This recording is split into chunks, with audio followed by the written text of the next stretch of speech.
지난달 21일 윤석열 정부가 첫 부동산 대책을 발표했습니다.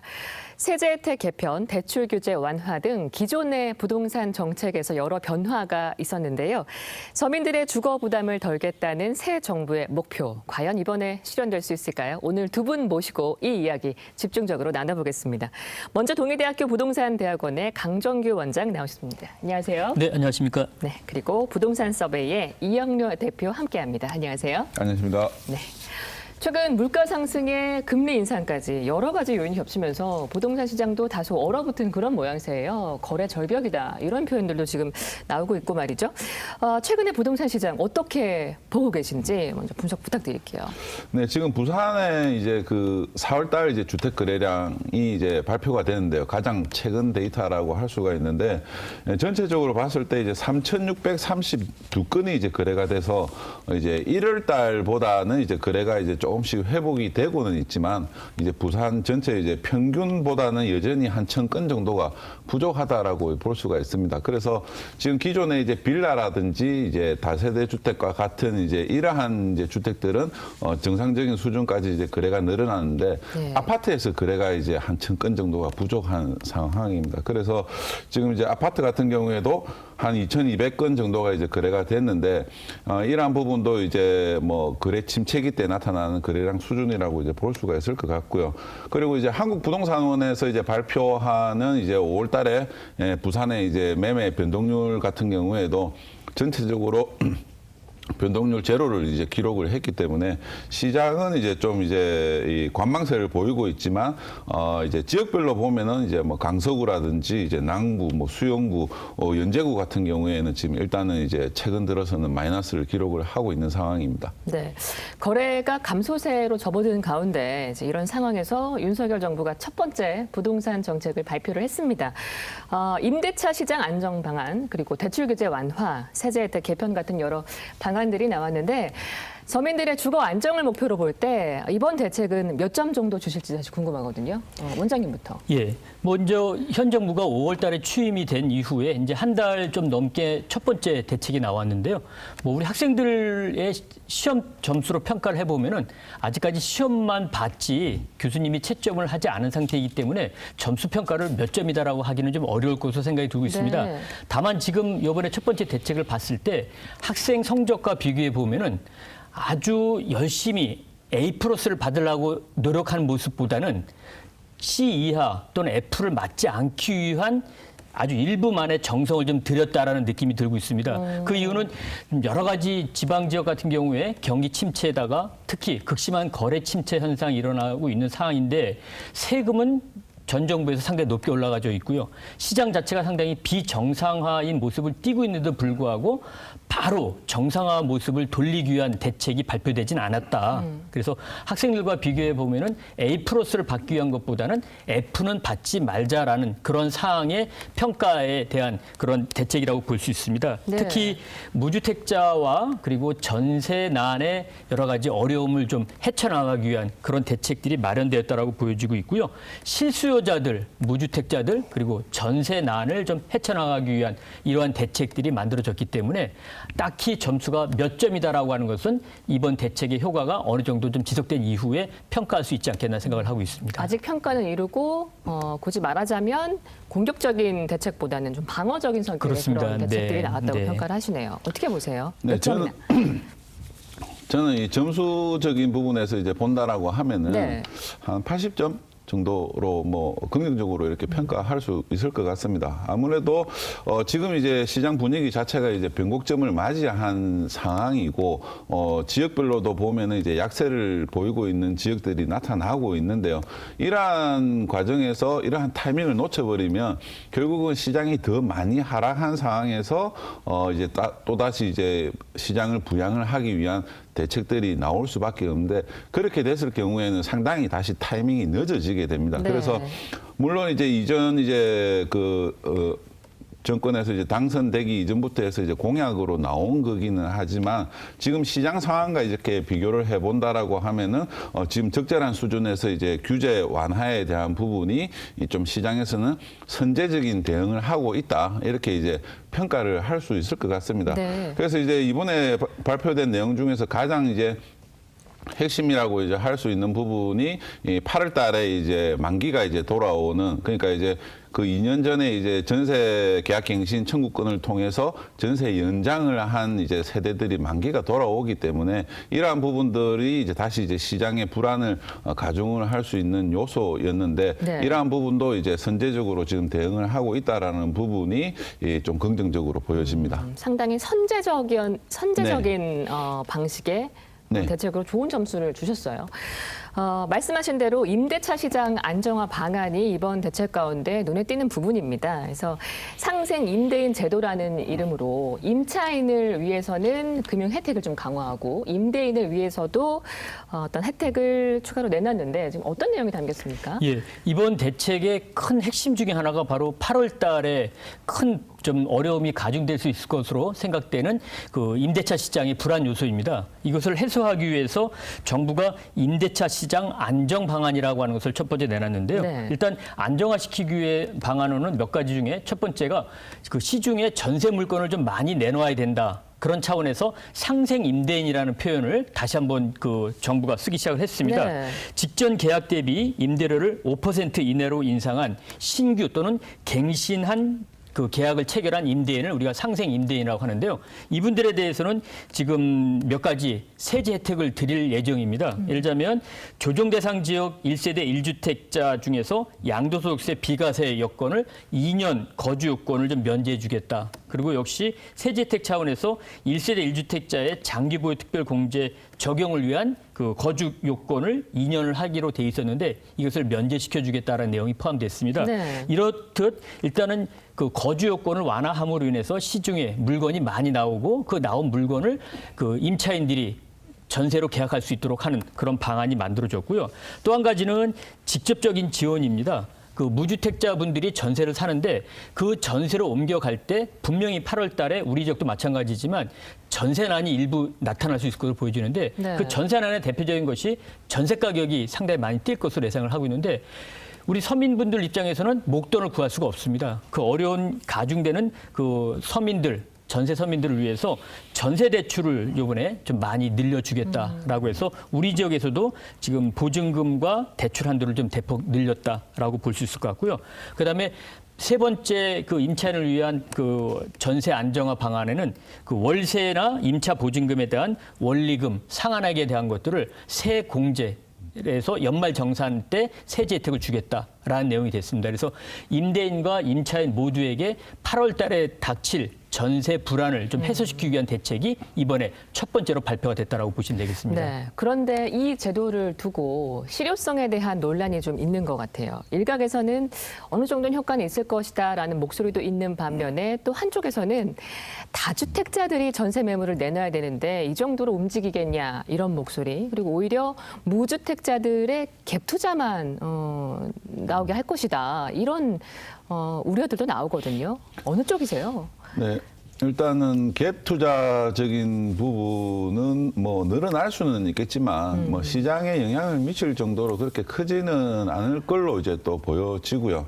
이게 이제 또 무주택자들이 어쨌든 거주 요건이 이제 적용을 안 받는 게 핵심이기 때문에 네. 무주택자들이 이걸 이제 갭 투자를 위해서 그렇게 이제 대규모로 이제 나서기에는 좀 이제 현실적으로 좀 어렵다라고 이제 볼 수가 있을 것 같습니다. 왜냐하면 갭 투자라고 하는 부분이 어쨌든 이제 향후 이제 1, 2년 이내에 이제 가격이 상승을 할 수 있는 부분을 기대를 하고 이제 좀 선제적으로 투자를 하는 이제 개념이라고 봤었을 때 지금 이제 기준금리 때문에 전체적으로 시장이 불안한 상황이고 또 뭐 서울 같은 경우에도 지금 이제 가격 하락에 대한 이제 또 우려가 있기 때문에 네.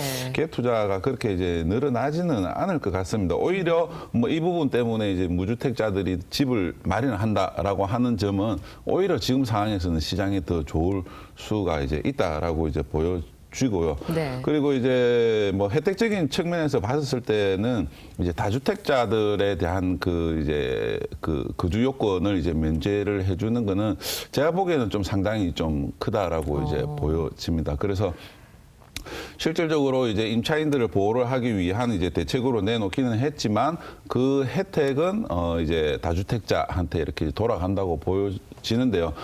지금 이제 뭐 만약에 이제 예를 들면 부산에 이제 뭐 집을 2채를 가지고 있고 한 이제 2019년 하반기 정도에 서울에 이제 집을 한 채를 또 마련을 했다라고 하면은 이제 지금 현재까지 해서 같은 기간에 서울의 집값이 상당히 많이 올랐습니다.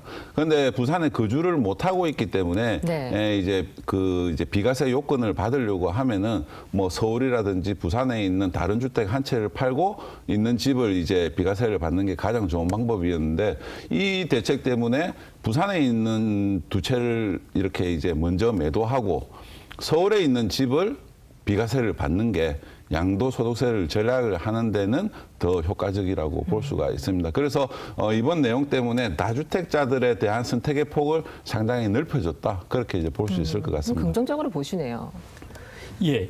일단은 뭐 지금 현재 8월 달에 그 계약갱신 청구권에 따른 4년 임차 계약을 종료되신 분들이 이제 다시 신규 계약을 맺으셔야 됩니다. 그렇죠. 예, 우리 지역에도 분명 이제 앞서 말씀드렸던 것처럼 전세난이 좀 일어날 수 있는 여지는 충분히 있다 이렇게 보여지는데 이 전세난을 해결하기 위한 방안이 지금 현 정부에서는 최우선 과제라고 보여지고 있습니다. 네. 특히 뭐 정말 사회적 주거 약자라고 하는 전세 사시는 분들 얼마나 어려우십니까? 거기다 지금 금리까지 올라가고 있고 또 뭐 여러 가지 경제 여건도 좋지 않은 상태에서 전세가까지 올라간다라고 하면은 정말 그 주거 환경 여건이 매우 안 좋아지기 때문에 이것을 좀 막아야 되는데 실제 지금 이제 한 2달밖에 안 남은 상태에서 이 전세난을 완화시키기 위한 방법이 특별한 게 없습니다. 그러다 보니까는 시중에 물건을 좀 많이 나오게 하고 또 직접적인 그 전세 인상분에 대한 것들을 대출이긴 하지만 대출을 좀 많이 해줌으로 인해서 집주인에게 올린 만큼 전세금을 좀 더 드리더라도 살아라라고 하는 혜택.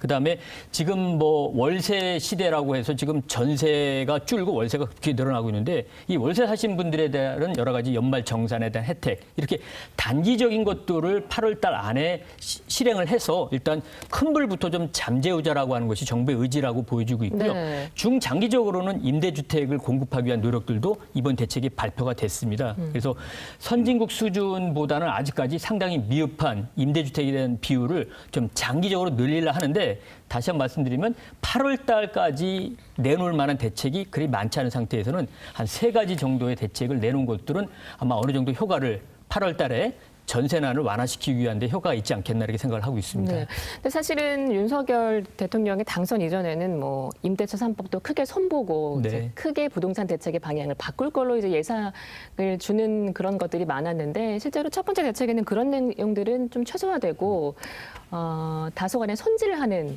그런 방향으로 간 것 같아요. 급한 불을 끄는. 네, 그렇습니다. 상당히 예. 혼란이 많았죠. 뭐 임대차 3법 자체가 상당히 불합리하다라고 공약 사항에서 이야기를 하셨는데 네. 실제 집권하고 나서는 임대차 3법 중에서도 서민들을 위해서 필요한 내용들도 분명히 있거든요. 예를 들면 뭐 논란이 많지만 계약갱신 청구권 같은 경우도 2년 사셨던 분들을 어쨌든 간에 2년 더 살게 하면은 4년 동안 그 이유는 어떻게 될지 모르겠지만 4년 동안은 원래 계약대로 사실 수 있는 여건이기 때문에 그렇죠. 뭐 장단점이 있긴 하지만 필요성은 있다라고 보여지고 있습니다. 그래서 다시 잠시 수그러들었다가 최근 들어서 다시 또 임대차 3법에 대한 그 폐지 논란이 나오고 있습니다. 그래서 그 임대차 3법을 손본다는 것은 분명히 맞지만 폐지라든지 유지하는 데에는 사회적 공감대가 더 필요하지 않겠나 이렇게 생각을 하고 있습니다. 맞습니다. 지금까지 이야기한 부분이 전 월세 시장 안정을 위한 대책에 대한 부분이고요. 이제 이번에는 매매 시장 안정을 위한 대책으로 이제 공급 확대, 분양가 상한제 개편안을 내놨어요. 당장 뭐 이달 중순부터 실행이 된다고 하니까 상당히 속도감 있게 이제 진행이 되는 건데 어떤 부분이 지금 달라지게 되는 건가요? 이렇게 바뀌면? 예, 일단 이 분양가 상한제라고 하는 것이 과도하게 인상될 여지가 있는 분양가를 적정선으로 규제를 해서 낮추거나 못 올라가게 하는 제도인데요. 네. 지금 우리 지역 같은 경우에는 공공택지에서 분양하는 아파트인 경우는 분양가 상한제 적용을 받고 있는데 문제는 이제 민간 아파트에 대한 분양가 상한제는 우리 지역에서는 받지 않는다라는 겁니다. 그래서 서울과 수도권 지역에서 대부분의 지역에서 민간 아파트가 분양가 상한제 적용을 받는데 네. 이 분양가 상한제를 받다 보니까는 건설업체 쪽에서는 이득이 많이 남지 않고 또 시중 가격과 차이가 나다 보니까는 공급량이 줄어드는 그런 문제점이 발생을 했습니다. 그래서 공급량을 늘려주는 차원에서 분양가 상한에 적용되는 금액에 대한 여건을 좀 높여주자. 즉 분양가를 시장에 문제가 되지 않는 선에서 좀 분양가격을 올려주자는 취지로 분양가 상한제 제도가 개편이 됐습니다. 네. 그런 취지에서 합리적인 공급 여건을 만들어주고 주거 안정에 기여할 만큼 공급량을 늘리기 위해서 세입자 주거 이전비, 영업 손실 보상비 등 정비 사업 추진 과정에서 필수적인 그 가격을 분양가에 반영시켜 주겠다라는 내용이 포함이 됐고요. 그다음에 요즘 상당히 논란이 일어나고 있는 철근이나 콘크리트와 같은 그런 건축 자재 비용 이런 것들도 일단 분양가에 현실화될 정도로 인정을 해주겠다. 네. 그리고 지금 이제 땅값에 대한 논란이 많은데 이 땅값을 그 아파트를 공급하려는 건설업체 입장에서는 좀 더 높게 받아주기를 원하는데 이자도 들어가고 여러 가지 비용이 들어갔는데 실제 분양가를 책정할 때는 상당히 타이트하게 적용을 하고 있거든요. 그래서 이걸 좀 현실화해 주겠다. 그로 인해서 결국은 분양가는 조금 올라가겠지만 올라간 만큼 주택 공급이 많이 됨으로 인해서 결국은 수요와 공급의 적정성을 통해서 가격을 안정시켜주겠다는 내용이 분양가 상한제 합리화 제도로서 이번에 주요한 내용이 발표됐다고 보시면 되겠습니다. 맞습니다. 그러니까 이제 공급 확대를 위한 차원으로 분양가를 좀 현실화하겠다 이런 게 이번에 대책에 들어간 건데 아무래도 서민들에게는 내 집 마련 비용이 더 올라가지 않을까 사실은 걱정부터 드는 게 네. 사실이에요. 그래서 앞으로 아파트 분양가가 최대 4%까지 오를 수 있다. 지금 이런 우려들을 서민들은 하고 있는데 어떻게 예상하십니까? 실제로 이렇게 오를까요? 네, 지금 정부에서 이제 표현을 한 거는 이제 최대 4%라고 이제 했지만 실질적으로 이제 체감하는 분양 가격은 이제 더 이상이 될 거라고 이제 보여지고요. 아무래도 이제 또 분양 가격이 이제 오르다 보면은 이제 또 실수요자들한테는 부담으로 이렇게 다가설 수밖에 없는 상황인데요.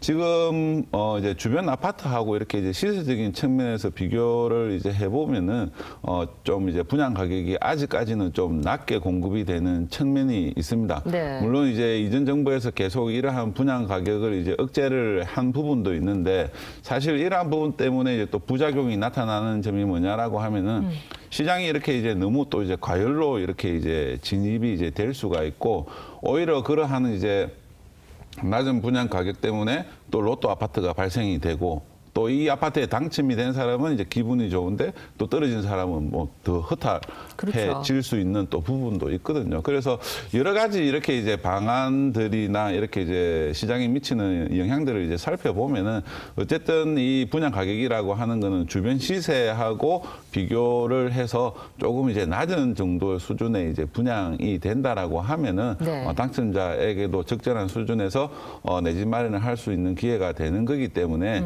이제 앞으로는 이제 이러한 부분들을 이제 이제 적용을 하겠다라고 하는 좀 의지가 강하다라고 볼 수가 있습니다. 그래서 부산 같은 경우에도 지금 이제 앞으로 뭐 동부상권에서 분양을 하는 아파트들은 거의 대부분 이제 뭐 3.3제곱미터당 2천만 원 이상은 이제 넘어선다라고 이제 봐야 될 정도로 분양 가격에 대한 이제 부담이 이제 커지는 상황이고요. 실질적으로 뭐 다른 지역하고 또 비교를 해보더라도 이제 또 김해는 이제 최근에 이제 또 한 1,700만 원 정도의 이제 또 분양을 한 상황이고 대구 같은 경우에도 뭐 분양 가격이 일반 아파트가 이제 한 3,500만 원까지 나오고 있는 상황입니다. 그래서 이러한 부분들을 감안을 했을 때 정부에서 이제 분양 가격을 완화를 한다라고 하면은 좀 이렇게 이제 뭐 지금보다는 이제 가격은 높아지겠지만 네. 또 건설사 입장에서도 무작정 이제 또 분양 가격을 올리기가 어려운 게 또 과거하고는 또 다르게 이제 또 분양 가격이 높으면은 미분양이 날 가능성이 높기 때문에 오히려 이제 시장 자정에 따라서 이제 이 주택 시장이 안정화가 될 가능성이 더 높다라고 할 수 있을 것 같습니다. 네, 알겠습니다. 이외에도 세제 혜택도 이제 개편이 되는데요. 현행 종부세 그리고 재산세 같은 보유세들을 가격 급등 이전 수준으로 좀 되돌리겠다는 그런 것 그리고 생애 최초로 주택을 구입하는 경우에는 취득세를 한도 내에서 면제해주는 이런 혜택들도 이제 추가가 됐습니다. 이런 세금 규제 완화 대책, 정책, 부동산 시장에 좀 영향을 주겠습니까? 예, 일단은 지금 말씀하신 바와 같이 그 정부가 세제 정상화에 대한 것들도 지금 이번 대책에 발표를 했는데요. 네. 뭐 세제를 과거의 정부와 비교해 봐서 좀 불합리하다는 것을 완전히 고치고자 한 목적으로 이번 세제 정상화 대책을 내놓은 것은 아니고요. 말씀하셨던 바와 같이 특정 계층의 특정 세금의 일부만을 지금 그 세제 정상화의 차원에서 발표를 했는데 네. 지금 종합부동산세 같은 경우는 지금 그 공정시장 가액 비율이라는 게 있는데 이것을 좀 낮추겠다. 그래서 말씀하신 바와 같이 2020년 정도의 수준으로 가격을 좀 낮춰서 세부 부담을 좀 줄여주겠다는 내용이 포함이 됐고요. 그다음에 한시적으로 1세대 1주택자에 대한 특별공제 3억 원 제도를 도입을 했고, 그다음에 고령자, 그다음에 그 장기 보유자에 대한 종합부동산세를 좀 낮추는 것이 발표가 됐고, 또 말씀하셨던 것처럼 생애 최초로 주택을 구입하신 분들에 대한 그 취득세 부담 경감, 그리고 공시가격 제도를 조금 손보겠다는 내용이 발표됐는데요. 일단은 지금 상당히 논란이 많았던 것 중에 하나가 네. 다주택자들에 대한 세금을 어떻게 할 것이냐. 그래서 없던 세금을 지난 정부에서 다주택자들에 대해서 중과제도 또 여러 가지 징벌적 조세를 부담시켰는데 이것을 완전하게 새 정부에서 감면시켜주거나 없던 걸로 할 것이냐.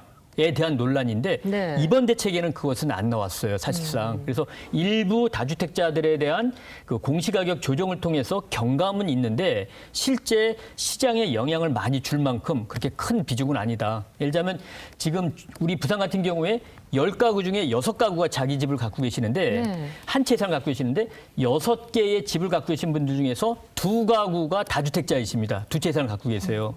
이분들이 갖고 계시는 물량도 상당히 많거든요. 그리고 이분들에 대한 세액 부담도 좀 있는 것들도 사실입니다. 물론 무주택자분들도 10가구 중에 4가구 계시는데 이 4가구의 분들 입장에서 봤을 때는 야, 집이라도 갖고 있으면 어디냐라고 이야기하면서 세금을 깎아주는 것은 과도하다라고 이야기할 수 있긴 네. 한데 조금 세금이 과거보다는 많이 올라갔고 그 올라간 세금만큼이 다른 소비를 위축시킬 수밖에 없기 때문에 좀 경감시켜주는 그러한 것들이 필요하다라고 보여지는데 이번 대책에는 그 시장에 영향을 줄 만한 그러한 대책은 나오지 않았다. 그래서 이번 대책으로 인한 세제 문제만큼에서 봤을 때는 시장에 네. 미치는 효과가 크지 않을 것으로 생각을 하고 있습니다. 미치는 효과는 크지 않고 그리고 부자 감세다, 정상화의 과정이다. 이 둘 중에는 원장님께서는 정상화의 과정 쪽으로 이제 무게를 두고 계신 것 같아요. 예, 일단은 세금을 부과시키는 것은 맞습니다. 네. 근데 그 부과되는 세금 자체가 너무 특정 계층에 집중되어져 있거나 너무 다른 선진국과 비교해서 특정 세금이 과도하게 높다라고 하는 것들은 비정상적이다라는 말씀을 드리는 네. 거고요. 뭐 어느 나라든지 조세 부담의 원칙이 있기 때문에 세금을 납부하는 것은 당연히 맞습니다. 하지만 그게 비정상적인 과도한 세금을 부과시켜서 시장 자체의 기능이 없어지게 하는 것들은 좀 개선될 여지가 있지 않겠나 생각을 하고 있습니다. 네. 그러니까 이번 대책으로는 부자 감세다라는 비판을 들을 만한 소지는 거의 없습니다. 없다. 네, 이렇게 네, 평가를 없습니다. 하셨네요. 네, 네. 어떻게 보십니까? 네, 저도 이제 이전에 이제 세금 체계 같은 경우는 사실 좀 징벌적인 성격이 좀 강하다라고 이제 보고 있고요. 네. 아무래도 집값 자체가 너무 많이 오르다 보니까 이러한 이제 오르는 집값을 이제 안정화시키겠다라고 하는 이제 목적이 강함에도 불구하고 좀 이제 전체적으로 다주택자에 대한 좀 이제 징벌적인 세금이다 이렇게 이제 볼 수 있을 것 같은데요. 지금 이렇게 세금을 완화를 하는 부분이 뭐 맞느냐 안 맞느냐를 이렇게 이제 뭐 맞다 안 맞다를 이제 이야기를 하는 것보다는 어쨌든 이렇게 세금을 완화를 해서 시장이 이제 경제에 도움이 되느냐 안 되느냐 그걸 보는 게 더 중요하다라고 이제 보여집니다. 네. 지금 이제 올 뭐 1월 달부터 해서 이제 역대 최저의 이제 지금 주택 거래량을 이렇게 기록을 하고 있고 현재까지도 주택 거래가 안 좋아서 또 이제 뭐 지방 세수까지 이렇게 이제 문제가 되는 상황으로 발전을 하고 한다라고 하면 전체적으로 세금을 완화를 하면서 거래량을 이렇게 이제 늘려가면서 주택 시장을 이제 좀 이제 안정화시키는 형태로 이제 가는 게 맞다라고 하면 저는 이제 이 세금을 이제 뭐 완화를 시켜주는 게 더 맞는 방법이라고 생각합니다. 알겠습니다. 두 분 다 지금 같은 형식의 세금 부담 완화는 필요하다. 네. 이런 쪽으로 이제 이야기를 해주셨고요.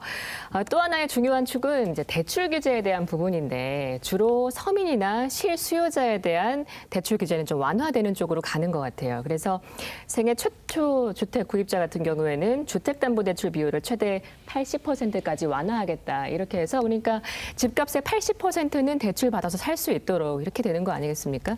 근데 문제는 DSR이라고 하는 총부채 원리금 상환 비율 규제가 이달부터 강화됩니다, 오히려.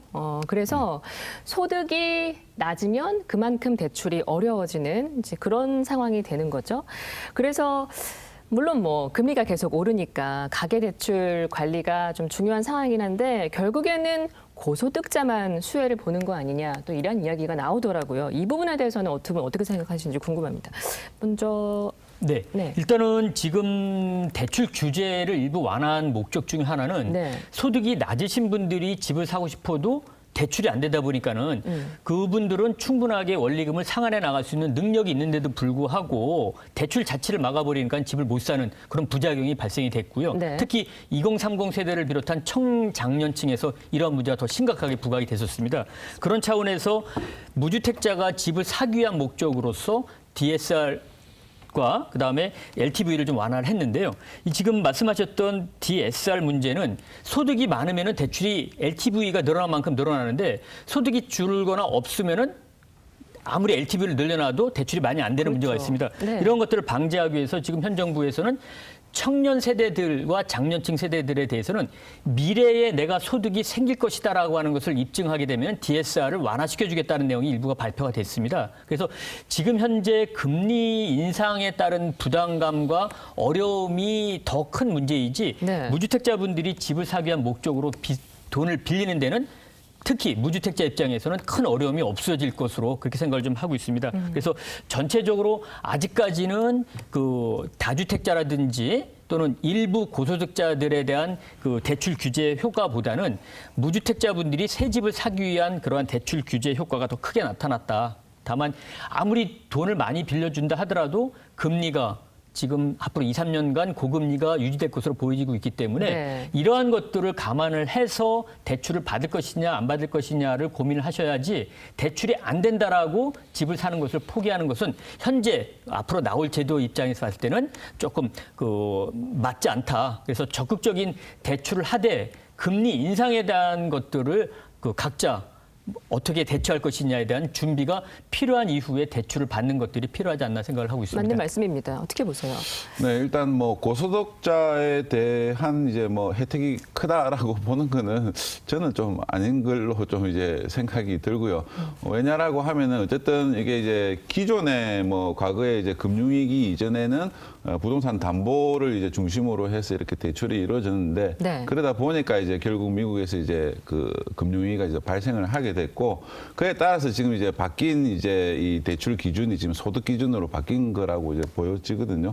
그래서 고소득자 같은 경우에도 지금 이 대출을 DSR 40%를 적용을 하면은 어쨌든 이렇게 이제 보유하고 있는 담보 여력보다는 대출 자체가 이제 줄어드는 것은 사실이라고 이제 볼 수가 있습니다. 네. 대신에 똑같은 이제 금액을 가지고 DSR 40%를 따진다라고 하면은 당연히 이제 소득이 많은 이제 또 이제 뭐 부분이 이제 대출이 더 나오기는 하겠지만 또 고소득자는 이제 아무래도 또 더 담보 가치가 있는 부동산을 찾기 때문에 상황은 좀 뭐 비슷하다라고 이제 보여지고요. 아무래도 이제 지금 정부에서는 지금 이제 이 대출 규제는 가장 마지막에 이렇게 이제 풀 걸로 예상이 됩니다. 그 이전까지는 계속적으로 이제 세금이라든지 다른 형태의 이제 지역 규제라든지 이러한 부분들을 이제 완화를 하면서 진행을 하겠지만 대출을 완화를 해버리는 순간 네. 또 이제 시장이 안정화가 되고 있는 부분이 다시 이제 뭐 풍선 효과 같은 게 나타나면서 가격이 상승을 할 여지도 있기 때문에 대출에 대한 부분은 정부에서도 지금 가장 신중한 부분이라 할 수 있을 것 같습니다. 맞습니다. 아무래도 금리도 워낙 오르고 있기도 하고 소득에 알맞은 네. 대출을 좀 현명하게 해야겠죠, 당연히. 그렇습니다. 예, 맞습니다. 자, 각종 규제 완화 정책이 나오고 있는 가운데 사실은 조정 대상 지역 해제에 대한 기대감이 최근에 상당히 높게 일었어요. 뭐 부동산 시장도 조금 꺼지는 분위기가 있기도 했고 그랬는데 이제 어제 발표가 됐죠. 그래서 대전, 대구 등 17곳의 시, 군, 구의 규제 지역이 해제가 이루어진다고 하는데 부산은 제외가 됐습니다. 예상하셨나요? 네, 일단 지금 뭐 부산 같은 경우에는 이제 다른 지역하고는 좀 다르게 네. 시장이 이렇게 이제 안정화를 이제 이어가는 지역이라고 볼 수가 있습니다.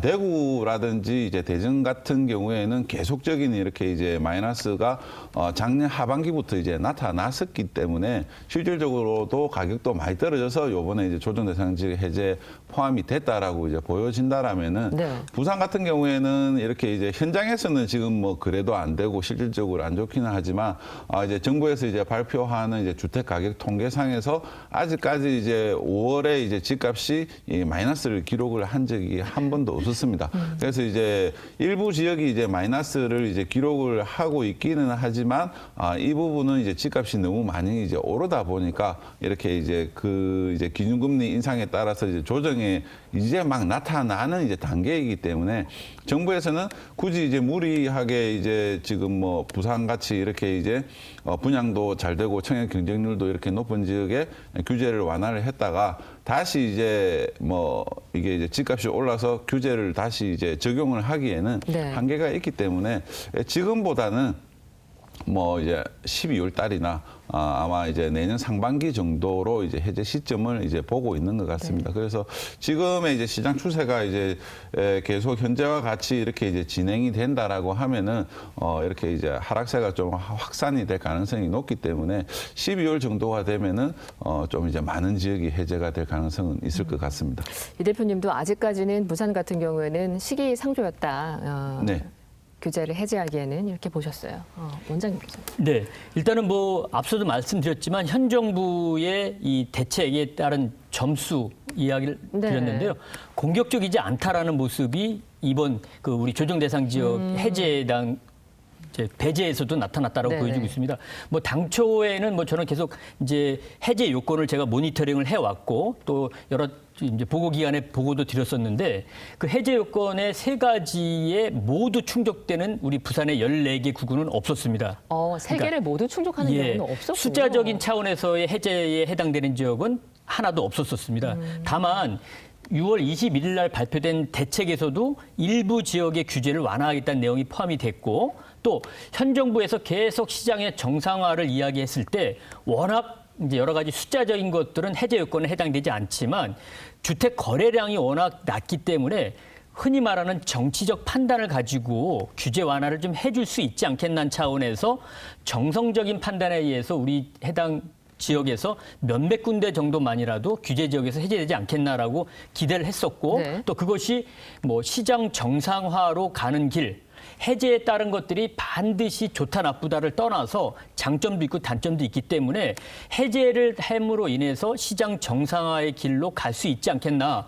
그런 차원에서 몇몇 개 지역만이라도 해제가 될 것으로 기대를 했는데 상당히 안정적인 추세로 간다라는 모습을 이번 그 해제 배제에서도 볼 수 있었다 이렇게 보여지고 있고요. 네. 당분간 지금 우리 부산 지역의 경우에는 거래량이 급격히 떨어지고 있는 것 제외하고는 가격도 아직까지 마이너스로 돌아서고 있지 않고 분양 시장도 괜찮기 때문에 이제 수시로 개최될 것으로 예상이 되고 있지만 이제 정기적인 이제 조정 대상 지역 해제 시기는 이제 연말 정도인 12월 달로 예측이 되고 있는데 네. 그 정도 되면은 지금 금리 인상에 따른 여러 가지 부담, 코로나19로 인한 지역 경제 침체 이런 것들로 인해서 시장 자체가 매우 안 좋아질 가능성이 있기 때문에 그쯤 되면은 이제 정량적인 것, 정성적인 모든 판단이 해제 요건에 그 도달할 가능성이 있어서 그때쯤 되면은 시장 정상화를 위한 차원에서 해제가 될 수 있지 않겠나 이렇게 보여지고 네. 있습니다. 이번에 부산 같은 경우에는 규제 해제 대상에 이제 오르지 않았지만 일부는 17개 시군구는 올랐다는 거 아닙니까? 그렇다 보니까 우리가 해오는 그런 부작용 우려, 해제했을 경우에 그런 우려가 이 해제가 되는 이 지역들 대상으로 벌써 좀 나타나는 그런 분위기가 읽히는 것 같아요. 지금 이제 만약에 이제 지금 부산이 조정 대상 네. 지역에서 이제 해제가 된다라고 하면은 동부 상권에 있는 뭐 이제 해운대구, 수영구, 남구, 뭐 동래, 연제 이러한 지역들 같은 경우에는 다시 이렇게 이제 투자 수요가 이렇게 이제 몰리면서 이제 가격이 또 이제 반등을 할 여지는 있지만 네. 다른 지역들 같은 경우에는 크게 이제 영향은 없을 걸로 이제 보여지고요. 그렇습니까? 네. 조정 대상 지역이 이제 가장 큰 규제가 이제 뭐냐라고 하면은 양도세 중과가 이제 적용이 되는 부분인데요. 그런데 이 부분은 이미 5월 달부터 해서 1년간 이제 다주택자도 양도세 중과를 이제 유예를 시켜주고 있기 때문에 이로 인한 이제 뭐 효과는 이제 크지 않다라고 이제 보여지고, 다만 이제 완화가 되는 것은 이제 전매 제한이 이제 해제가 됩니다. 그렇기 때문에 전매 같은 경우에는 사실상 이렇게 이제 좀 뭐 투기성 요소가 이제 강하기 때문에 네. 조정 대상 지역에서 해제가 되면은 전매 거래가 이제 활성화가 되고, 그러면서 또 다시 이제 가격을 자극을 할 가능성이 있기 때문에 이러한 부분들이 뭐 충분히 좀 반영이 된 것 같습니다. 알겠습니다. 앞으로 조정 지역 해제 여부, 그리고 주택 250만 호를 시장에 공급하겠다는 그런 정부의 계획. 다각도로 아마 대책들이 추가로 나오지 않을까 싶은데요. 과연 서민들이 체감할 만한 어떤 시장 안정화의 결과가 나올 것인가 사실은 궁금합니다. 어떻게 예상하세요? 예, 일단은 뭐 정부가 그 여러 가지 주택 가격 안정 그리고 정상화를 위한 노력들을 많이 하고 있는 상태이기 때문에 조금 더 지켜볼 필요는 있긴 하지만 네. 정부의 의지에 따르면은 일단 실현될 가능성이 있고, 또 거기에다가 여러 가지 주택 가격 안정을 하기 위한 그 대외적인 여건들도 조금 그 안정 추세에 도움을 주고 있다. 예를 들자면 뭐 금리가 상당히 높게 올라가는 것들을 보면은 투기적 수요가 많이 줄어들 가능성이 좀 있는 상태이고요. 네. 또 그래서 그 여기에다가 주택 공급까지 지금 250만 채를 5년 동안에 그 공급해 주겠다라고 발표를 했습니다.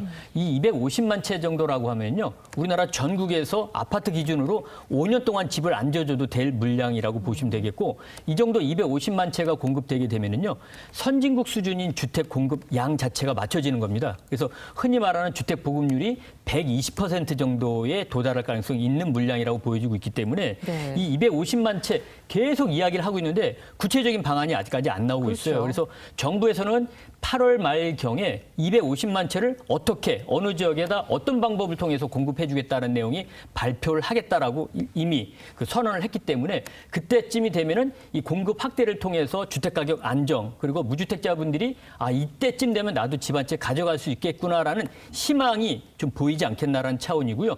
우리 지역에서도 분명 250만 채 중에 몇만 채 정도가 될지 모르겠지만 우리 지역에도 분명히 주택 공급 혜택이 늘어날 수 있다, 이렇게 보고 있고, 그런 차원에서 봤을 때는 지금도 무주택자분들 입장에서는 네. 내 집 마련 기회가 좀 어렵긴 하지만 공급량이 늘어나게 되면 아무래도 가격도 낮아질 가능성이 있거든요. 예, 그렇게 된다라고 하면 자연스럽게 가격 안정을 통한 내 집 마련의 기회가 주택 공급 확대를 통해서 오지 않겠나 생각을 하고 있습니다. 주택 공급 확대 부분에 기대를 지금 걸고 계시고 상당한 안정이 이루어질 수 있을 것이다라고 기대감을 표시하셨어요. 어떻게 예상하십니까? 네, 저는 지금 이제 부동산 시장 상황이 이제 약세로 이제 진입을 하고 있는 단계거든요. 네. 그렇기 때문에 이제 이러한 상황에서 이제 공급량을 이제 늘리는 것은 오히려 시장에 더 큰 독이 되기 때문에 이 하락 추세를 더 이렇게 빠르게 만들 가능성이 있다라고 이제 보여집니다. 이 시점에 추가 공급 네. 확대가 독이 될 것이다. 네, 이렇게 그래서 이제 보시는군요. 뭐 이제 서울하고 이제 부산하고는 이제 전혀 이제 상황이 다르죠. 왜냐하면 이제 부산은 이제 올해 입주 물량이 26,000세대 정도가 됩니다. 그런데 서울은 22,000세대밖에 안 됩니다. 서울의 인구가 이제 1,000만 인구고요. 부산의 인구가 이제 330만 명 정도가 되기 때문에 서울이 부산보다도 3배가 더 이제 인구는 많은데 입주 물량은 올해 이제 입주 물량 부산보다 더 작습니다. 그렇기 때문에 지금 서울의 전세 가격이 이제 오르고 있고 집값이 이제 많이 올랐던 원인이 이제 되고 있으니까. 네. 그러면 이제 이러한 상황에서 서울에는 공급을 이제 집중하는 게 맞는데 사실 이렇게 이제 부산과 같이 이제 지방 지역에서 다시 이제 공급을 늘리는 것은 이번에는 좀 이제 시기 조절에 대한 부분이 좀 필요할 것 같고요. 이제 이게 정부에서 이제 공약으로 다룰 때 상황은 집값이 오를 때 상황이었지만 지금은 집값이 조정이 되는 상황이기 때문에 이러한 시장 상황을 감안을 해서 공급에 대한 대책을 짜는 게 지방에는 좀 필요할 것 같습니다. 네, 우리 부산 같은 경우에는 뭐 대규모의 공급 확대가 네. 필요한 상황은 아니고 집값도 자연스레 좀 빠지는 상황으로 이제 예측을 네, 하시는 네. 거죠? 네. 예, 뭐 두 가지 정도에서 다시 한번 네. 좀 제가 추가 부연 설명을 드리겠는데, 네. 이 집값이 조정에 들어갔다라고 하는 것에 대한 판단은 저는 우리 이영래 배랑 좀 다르게 생각을 하는데, 늘 계속 말씀드리지만 집값이 낮아지는 시기라 하더라도 네. 낮아진다라고 해서 모든 지역의 집값이 똑같이 낮아지지는 않는다. 흔히 말하는 양극화라는 측면인데요. 지금 가격이 전반적으로 조정을 받고 있지만 신고가의 거래도 체결이 되고 있다는 상태란 말입니다. 그래서 이 신고가로 가격이 낮아지는데도 불구하고 높게 올라가는 지역에서조차도 가격을 안정시키기 위해서는 그 해당 지역의 주택을 공급해 주지 않으면 안 된다라는 차원에서 주택 공급도 확대가 필요하다. 예를 들자면은 우리 흔히들 많이 말하는 동부상권역에 집값이 올라가는데 그 지역의 집값을 잡기 위한 방법은 뭐가 있겠는가? 결국 그 지역에 주택 공급을 해줄 수만 있다라고 하면 많이 해주면 가격이 안정이 되는데 해줄 수 있는 방법이 없다라는 차원에서 이 250만 원대의 주택 공급에는 그 동부상권역에도 재개발, 재건축을 통한 주택 공급량이 포함이 되어 있을 거라고 생각이 들고 있습니다. 네. 그래서 무조건적인 주택 공급 양을 늘리는 것이 우리 지역의 주택 시장에 독이 된다라고 보기보다는 네. 독이 되는 데도 있고 약이 되는 곳도 있다. 그것을 적절하게 안배를 해서 주택 공급 지역을 조절하는 것들이 더 필요하지 않겠나 생각을 하고 있습니다. 수요가 높고 누구나 살고 싶어하는 그런 지역에도 집중적인 추가 공급이 필요하다. 이런 취지로 말씀을 그렇습니다. 네. 하신 거죠. 정부의 부동산 정책이 나왔지만 대출 규제, 금리 인상이 맞물려 있고요. 그리고 분양가도 다소 상승할 것으로 그렇게 예상이 되는 시점입니다. 그래서 여전히 무주택자들의 내 집 마련 문턱은 높지 않느냐 걱정도 나오고 있는데요.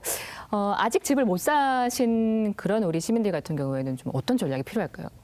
네, 지금 시장 상황을 이제 감안을 하면은 이제 당분간은 이게 기준금리가 이제 계속 상승을 할 것 같습니다. 네. 예, 그래서 이게 이러한 이제 부작용 때문에 뭐 우리나라뿐만 아니라 지금 이제 뭐 글로벌 경기 침체를 지금 이제 예상을 하고 있을 정도이기 때문에 이제 내 집 마련 시기를 이제 지금보다는 일단은 기준금리 상승세가 멈추는 시점까지 정도는 확인을 한 다음에 이제 내 집 마련에 나서는 게 더 좋을 것 같습니다. 그래서 시기적으로 보면은 올 하반기까지는 어쨌든 이 기준금리 상승세는 이제 지속이 될 것 같고요. 네. 그리고 이제 내년에 이렇게 이제 뭐 공급이 많은 지역이라고 하면은 전체적으로 이제 전세 시장뿐만 아니라 매매 시장도 약세를 보일 가능성이 높기 때문에 그러한 지역을 중심으로 해서 내 집 마련하는 게 좋을 것 같습니다. 금리 상승기가 끝날 때까지는 좀 기다리는 게 좋다. 네. 이렇게 보셨어요.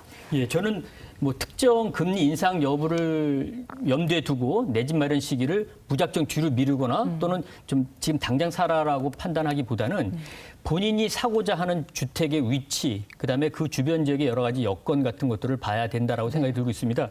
지금 현재 우리 부산의 경우에는 새로운 집, 뭐 국민 평형 아파트가 지금 17, 8억 정도까지 올라간 것도 있지만 정말 몇 천만 원이면서 거래가 안 되는 그런 빈집들도 상당히 많이 남아져 있습니다. 뭐 일부 통계에 보면은 우리 부산 지역에 지금 빈집이 약 10만 채 이르다는 통계도 일부 나와져 있습니다. 네. 뭐 통계처의 조사 방법에 따라서는 좀 다르긴 하지만 이렇게 빈집을 사게 할 목적이다라고 하면은 비바람을 피할 수는 있긴 하지만 그런 집을 살라 그러면은 최소의 비용으로 아무리 금리가 올라가더라도 살 수 있는 여건에 해당되신 분들이 많겠죠. 그런데 과연 그런 집을 살라고 하신 분들이 얼마나 있겠는가.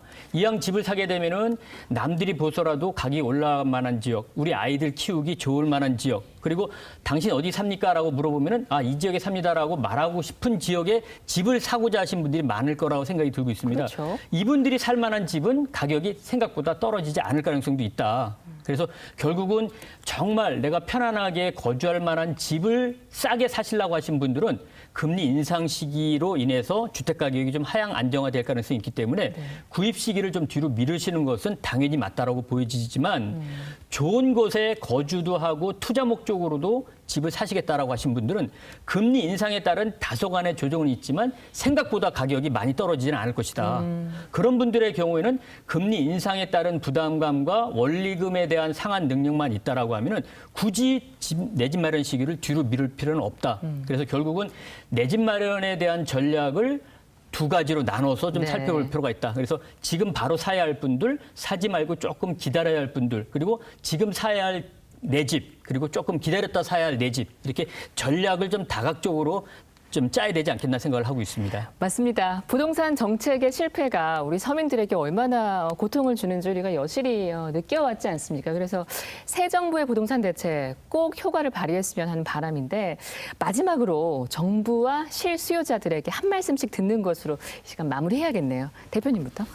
네, 아무래도 이제 지금 이제 가장 정부 대책의 핵심은 이제 세금이 되는데요. 네. 이게 세금을 통해서 시장을 컨트롤하려고 하면은 항상 이게 이제 부작용이 나타나게 마련입니다. 그래서 근본적인 방안을 마련을 해야 되는데 그 근본적인 방안은 공급적인 부분이라고 이제 할 수가 있을 것 같고요.